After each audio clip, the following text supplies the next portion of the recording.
What is up, everyone? Welcome back to the Fantasy Playmakers. Today, I'm going to be talking about some of the riskiest players going into the 2021 season. So, these are guys that I think are going to be drafted pretty highly, but carry a lot of risk with them. And in my opinion, if I'm taking a guy in the first couple rounds, I would really want that guy to be a pretty safe pick. I want to know what I'm getting from them because if you miss on a guy in the first or second round, it's going to be really tough to overcome that. You kind of want to take those shots at riskier players later in the draft, those guys who have that really high upside. If you're getting your third or fourth receiver and you want to take a shot, I support that. But I don't want to be taking big risks super early on because that's where you're supposed to be able to get those consistent top level fantasy producers.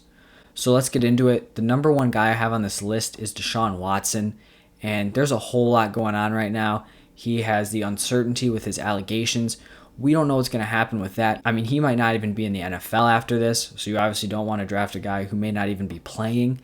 But I think the issue here also is that if he's somehow cleared from all of this, it does seem less likely that he gets traded from the Texans because prior to all these allegations coming out, they were in talks with the Bears, they were in talks with the Broncos, and talks with the Panthers about trading for Watson. But now all this stuff has come out, and I mean, all of that is done. They just have to hold on to him and hope this all clears up. And you've also seen all those trade destinations kind of move on from him. Bears went out, they signed Andy Dalton. Panthers just traded for Sam Darnold. The 49ers were in on it. That would have been a great fit, honestly. The 49ers would have been crazy with Deshaun Watson. But the 49ers move on. They trade up to that number 3 pick. They're obviously going to pick a quarterback there. So Deshaun Watson's options are looking pretty limited. And he's a fantastic quarterback, but if he has to stay on that Texans roster, that is going to be brutal. Will Fuller left, and you basically have a deteriorating offense. This team is not looking super bright. But if all this stuff somehow clears up and Deshaun Watson gets traded in a good position, I will be back on his hype train. But if you're drafting right now, there's no way I'm drafting Deshaun Watson within the top 10 quarterbacks. There's just so much uncertainty there, and it's just not something I want to touch right now. The next guy I'm going to talk about is David Montgomery on the Bears. David Montgomery was likely a championship winner for a lot of guys last year. He had that nice schedule at the end of the year. He was a top trade target for people, and he lived up to it. He went crazy at the end of the year, but I just do not see him returning to this form. Tariq Cohen is back from injury, and that really limits David Montgomery in the receiving game. Last year, when Cohen was on the field, Montgomery only caught 2 balls per game. With Cohen out, that number doubled to 4 receptions per game. And so that definitely increased David Montgomery's ceiling, especially in PPR and half PPR formats. And also the Bears just went out and they brought in Damian Williams. Damian Williams is not a scrub. He is probably one of the better backup running backs in the NFL. People forget that just in 2019, he was almost a Super Bowl MVP. So he's not a bad running back. And I do think he's going to cut into David Montgomery's carries. Montgomery's still going to be the number 1. But I think you have a Bears offense that's not going to be great. You have a good receiving option and another solid backup running back. And so I just don't see David Montgomery's ceiling being there. And there's obviously variance on where David Montgomery is being drafted, but I'm seeing him ranked and drafted at times ahead of Edwards-Helaire, Dobbins, Sanders, and Robinson, guys like that.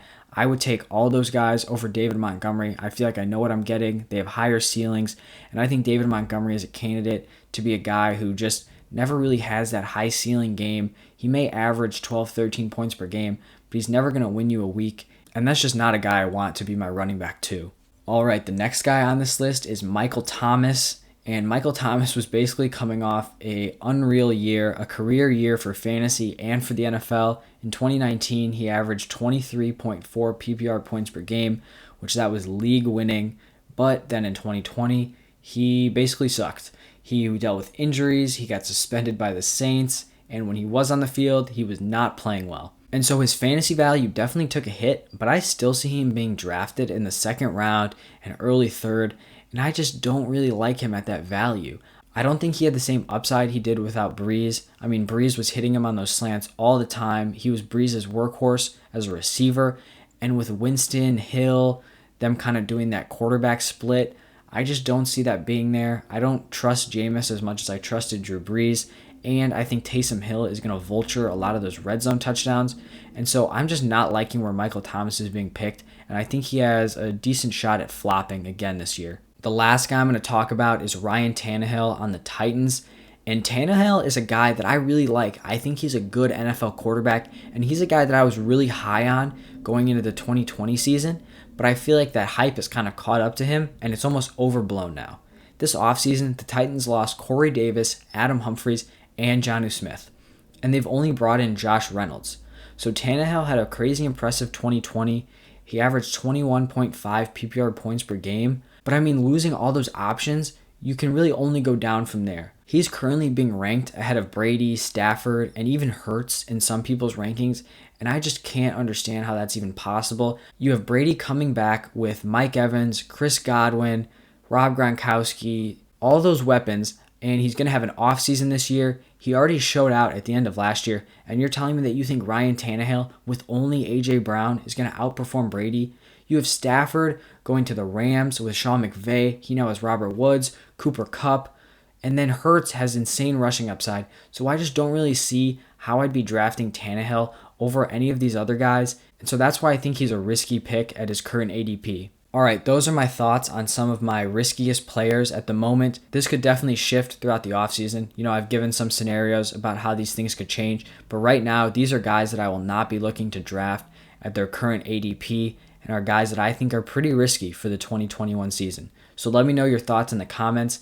If you enjoyed this video, if you could like and subscribe, that would really help me out a ton. Thank you all so much for watching. See you next time.